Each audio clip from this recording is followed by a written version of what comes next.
Support comes from Missouri Forest Products Association, committed to sustainable and sound conservation of the state's forests, which support more than 41,000 Missouri jobs, resulting in a $10 billion industry. ChooseWood.com. Welcome to St. Louis on the Air. I'm Sarah Fensky. Prop D has been described as a small change for St. Louis city voters that could have a big impact on municipal elections. In fact, if voters approve it this November, it's safe to say it could dramatically change the outcome of the mayor's race, which is coming up this very next spring. So what does it mean? And is it a good thing? If it is a good thing, who's it a good thing for? Joining us today to walk us through what's being proposed here is Michael Butler. He is the St. Louis Recorder of Deeds, and he is also my former state representative. So, Michael, welcome to the show.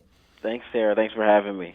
So, Michael, these changes would be pretty big. One of the biggest that comes with Prop D is that city elections would be done with approval voting. I imagine a lot of our listeners don't even know what that means.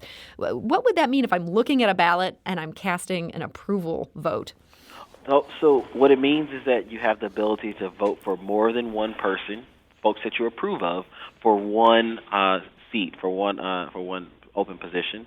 Approve voting means you have the ability to approve or disapprove every candidate on the ballot, and then rather than just voting for the individual, you choose all the candidates.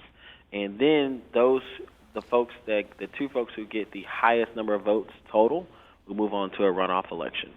And these runoff elections, as well as that initial approval vote that I'm doing, these would be nonpartisan. Instead of the winner of the Democratic primary basically winning the whole thing and then having this formality a month later where they run against the Republican, this is just the two candidates, whoever they are, advance to this final round. How big a sea change would this be for politicians in St. Louis? And it's that simple. You get it. It's but it would be a big change. It's a simple thing that would be a really big change. And I would say a cool thing that's a big change. One, it would create that nonpartisan election cycle would also allow for tends to have better results for African American and forward-thinking politicians, folks who have progressives or folks who are more focused on the issues. What I find is big is that it takes the party part out of it. The party, we have what is known as really one of the worst possible systems of elections. So a partisan primary, again with a partisan general election, in a municipal election doesn't allow for you to really vote on the issues, but more on the team that you're on. So, speaking of the team that you're on, I mean, Michael, you're a Democrat. In fact, until recently, you were chair of the Democratic Central Committee. That's the apparatus for the party here in the city.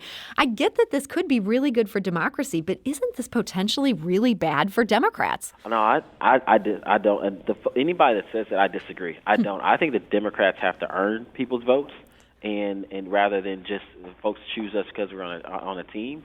As a party structure, I think this actually makes the Democratic Party more relevant, and it makes the Democratic Party more involved in elections because in a nonpartisan election, folks need the Democratic Party to tell him who the Democrats are.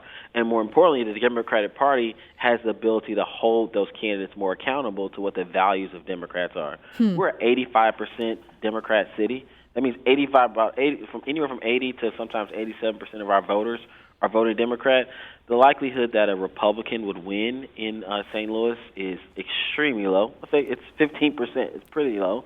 But if a Republican were to win, that means they absolutely deserved it. That means they won on the issues, that folks believed in what they had to say. And in that case, that's what people want, and that's something that we should be championing. The Democrats should absolutely have to earn our votes and absolutely have to work hard to make sure that every citizen, based on issues and based on where they stand, is satisfied with their performance. I love the idea of candidates truly having to earn my vote. That actually does make me happy, and you described that really nicely. But I do get a little worried. I know a lot of people who just really don't have time to pay attention to city politics, and they get into the voting booth, and they're just looking for that D. What kind of education would the party have to do to make sure people even knew who the Democrats were? No, that's a very. I think, and I would say, I think that most folks are not are worried about the other half. They get into the polling place and they're worried that they have so many good options that they can't choose just one. And what we've seen in the past, really in the past mayoral election and in the past local elections, you have good choices that are all Democrats, and then you're worried that you didn't do enough research to pick your one over the other.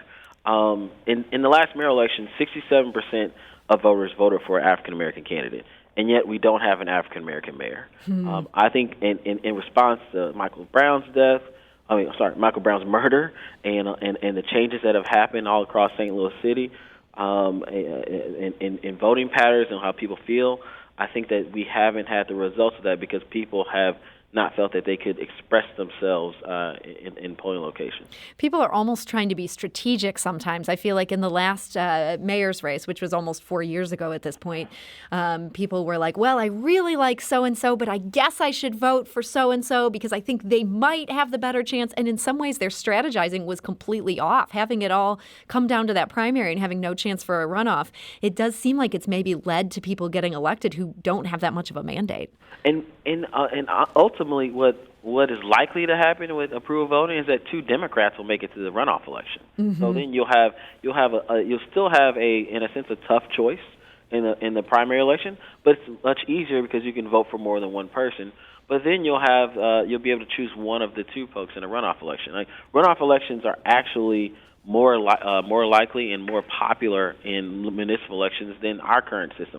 Actually, the current system we have, even though we're so used to it, is the huge minority of municipal elections. I mean, Joplin has a nonpartisan mayoral election. Atlanta, Georgia, Chicago, Kansas City, plenty of other, San Francisco, St. Paul, Minnesota, plenty of other places have nonpartisan mayoral elections, and their results tend to be better rooted for the general public and for people than the ones we have here in St. Louis. We're talking to the St. Louis City Recorder of Deeds. That, of course, is Michael Butler, and he's describing to us his reasons for supporting Prop D, which will be on city ballots this November. Could mean some big changes that would take place in time to impact next year's mayoral race. We're curious to hear from you. Do you have a question about Prop D? Michael and I will try to get you to an answer. Or maybe you're already up to speed and you want to let us know how you feel about it. You can give us a call at 314-382-8255. That's 382-TALK. You can also send us a tweet at STL on air, or you can email us at talk@stlpublicradio.org. Michael, it was interesting you mentioned Chicago. They adopted a nonpartisan runoff system for citywide offices, including mayor, in 1999. I understand, though, the first time it came into play in a mayoral race was 2015 and then again in 2019, because in both cases, no one candidate received at least 50% of the primary vote. I'm curious how you feel like this has played out now that there have been a couple election cycles in Chicago where this has been in evidence. I think with the election of a black female lesbian in Chicago. This is Lori Lightfoot, the mayor there now. Yes, it just goes to show that a lot of the barriers and the stereotypes we've put on who gets to become a mayor of a city were absolutely broken in a city that's full of old school politics, and that those types of elections inspire people, and we'd love to have that kind of that inspiration here in St. Louis. I know San Francisco, they adopted ranked choice voting. This was back in 2002. How is ranked choice different from what you're hoping for here with the approval voting? You know, I like ranked choice voting too, but I think the negatives of ranked choice voting I also think are fairly legitimate. Ranked choice voting is usually talked about that it can be confusing, especially the first couple elections, because ranked choice will say that you can vote for as many folks as you want, but you have to rank every candidate that you vote for, from 1, 2, 3, who your first choice is, your second, your third, and then each of those votes carry different weights to determine who makes it to the runoff election.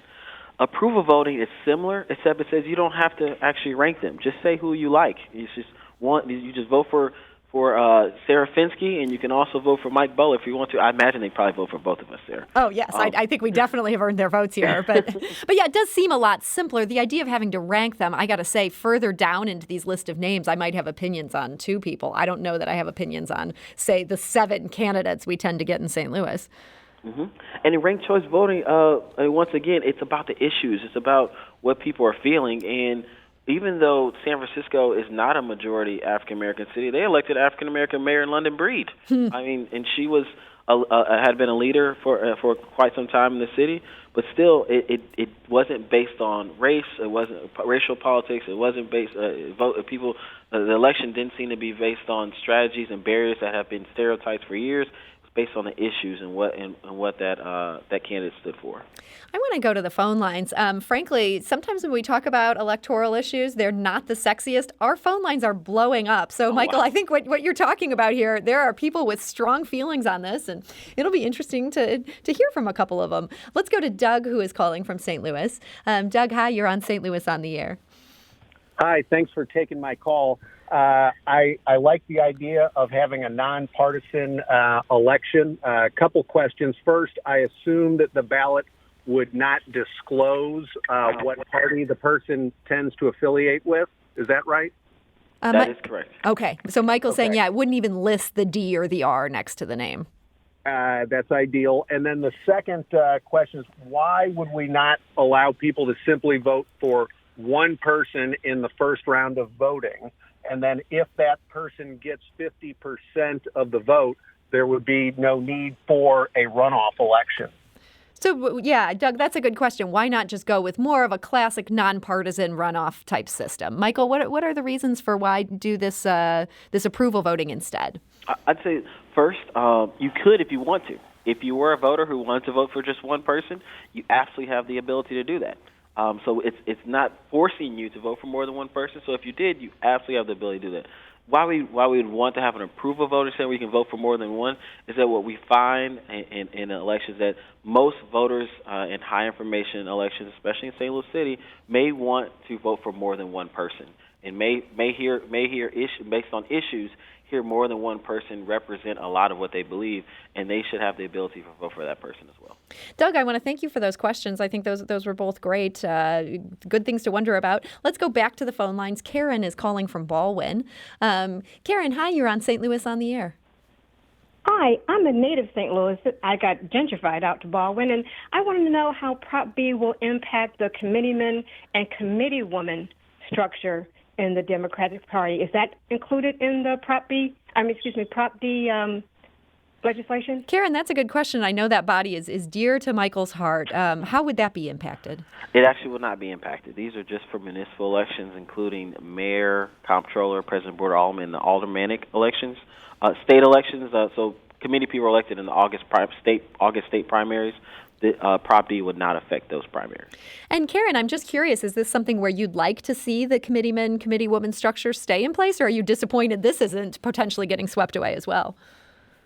You know, growing up in St. Louis, they were very powerful and very involved in the neighborhood and very responsive to the community. I don't see that being the case now. I see it now as just being part of the political power structure and maintaining the same, hierarchy and the local Democratic Party. So, I'd like to see them go.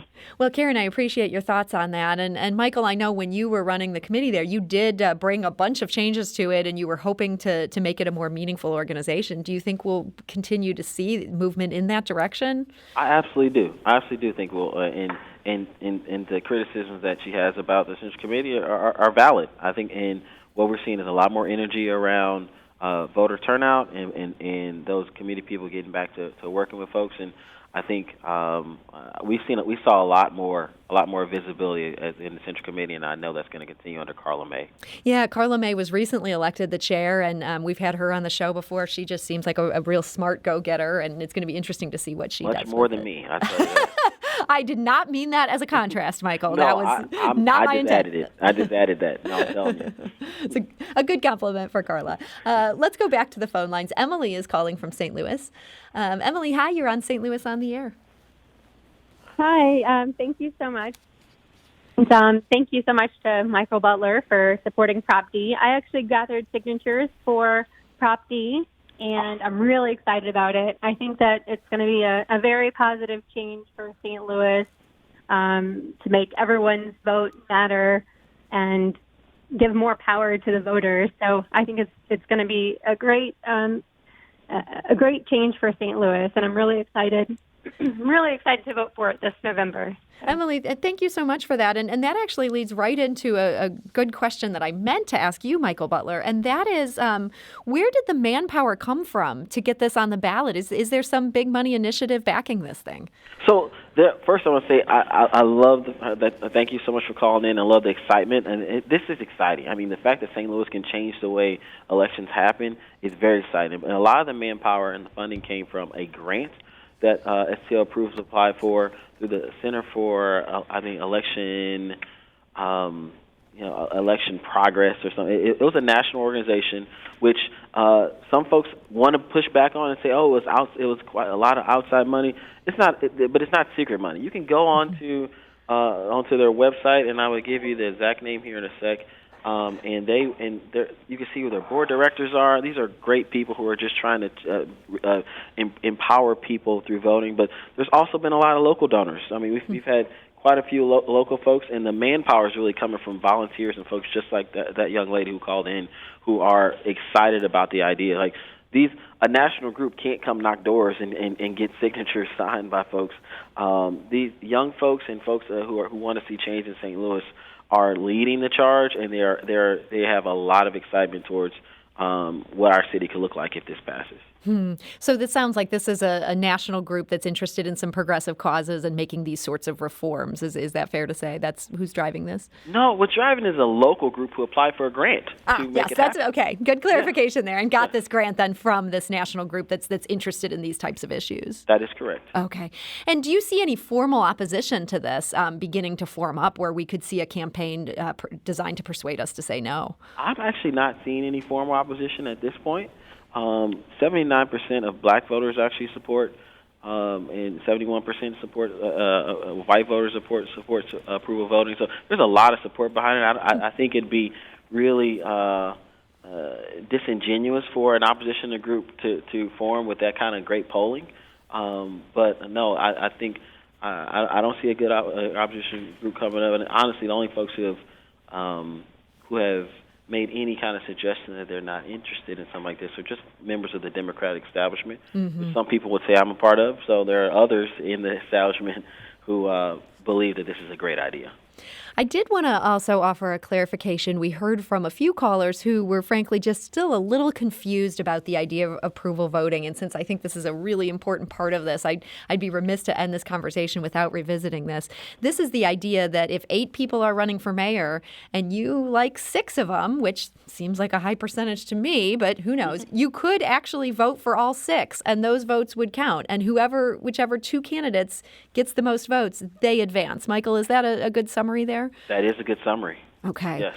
So if people are confused about that, we do want to send them to stlapproves.org. This is a website that spells out the campaign behind this. It explains who's behind it. It explains how it would work. Michael, I think you did a great job explaining it, though, today. So I want to thank you for joining us to share your insight into this. Thank you so much. And that organization is, once again, stlapproves.org. But also you can check out the Center for Election Science. That's the national organization that STL Approves went for the grant for, that's funding some of it. But, of course, the local organization, STL Approves, needs your support, and we'd love for you to sign on to the campaign as soon as possible. Okay. And that was the Center for Election Science that Michael just mentioned. We're hearing a lot of excitement about this. We actually just heard from someone on Facebook saying this would be the most promising change in St. Louis politics since I moved to the city 41 years ago. Some high hopes here. It'll be interesting to see if we can keep the momentum and if this delivers the kind of results that Michael Butler is promising. So, Michael, thank you again. Maybe I can retire if this actually passes. That's awesome. I can retire happy, man. There you go. Wow. Well, we're going to hold you to that. I said maybe. Maybe. Okay. A good clarification there. So that, again, that's stlapproves.org, and that is about Prop D, which will be on the ballot citywide this November. This is St. Louis on the Air on St. Louis Public Radio. That's 90.7 KWMU.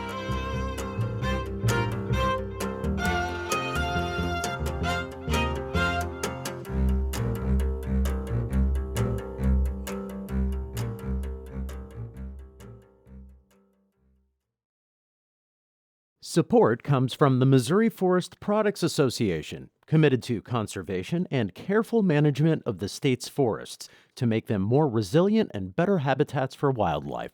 ChooseWood.com.